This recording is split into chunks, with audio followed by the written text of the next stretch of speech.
हाँ जी, तो दोस्तों तो एक शेयर है जिसका नाम है रविंदर हाइट्स।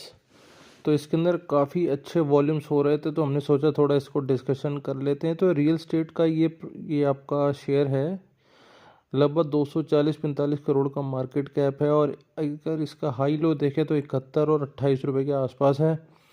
40 रुपये इस समय लगा हुआ है। ठीक है जी, आरओई माइनस में है, मतलब कोई खास रिटर्न नहीं आ रहा, क्योंकि जो रियल एस्टेट के शेयर होते हैं ये एक टाइम के बाद ही उठते हैं, टाइम के बाद ही चलते हैं। आमतौर पे रियल एस्टेट का काम क्योंकि रोज़ नहीं होता, तो इस तरीके से आप ये शेयर देख सकते हैं।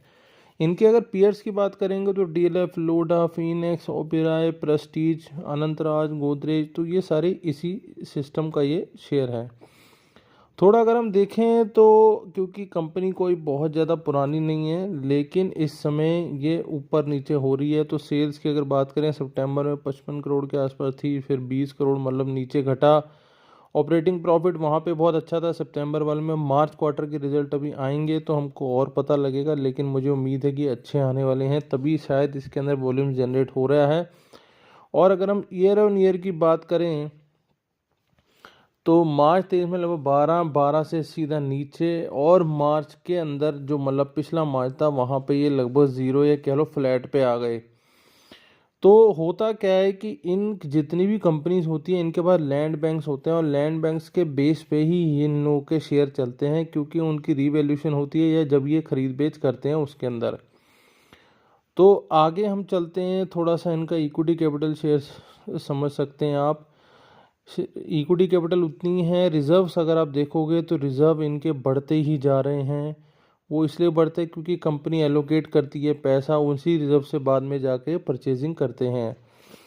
फिक्स एसेट भी आगे पीछे हो रहे हैं, मार्च के बाद सितंबर में थोड़े से घटे हैं, लेकिन मार्च वाले क्वार्टर के तक ये ऊपर ही थे। इसी हिसाब से अगर कैश फ्लो की एक्टिविटीज़ देखेंगे तो कैश फ्लो की जो एक्टिविटीज़ मार्च 23 में थी वो प्लस में थी, माइनस हुई मार्च 24 में, मार्च 25 में थी तो माइनस में, लेकिन थोड़ी कम रही, मतलब थोड़ा सा इम्प्रूवमेंट आया है इसके अंदर। डेटा डेज अभी कुछ नज़र नहीं आ रही। इन्वेंट्री इनकी आपको जैसे मैंने बताया, क्योंकि लंबा इसके अंदर कन्वर्जन होता है। एक बार कोई भी माल बनेगा, कुछ टाइम बाद बिकेगा, उसके बाद ही चलेगा। तो प्रमोटर के पास 75%, लगभग 25% पब्लिक के पास। तो ये इसका मेन है, क्योंकि जहाँ प्रमोटर के पास ज़्यादा सामान होता है वहाँ पे फिर भी कुछ चांसेस होते हैं कि स्टॉक में कुछ आपको मूवमेंट देखने को मिल जाए। बाकी रिकमेंडेशन कहीं नहीं है, आप इस पर नज़र रखो। वॉल्यूम्स इसके अंदर हैवी हो रहे हैं। मार्च क्वार्टर का रिजल्ट आते ही हो सकता है ये आपको ऊपर मिले। अगला टारगेट 44-48 तक का हो सकता है।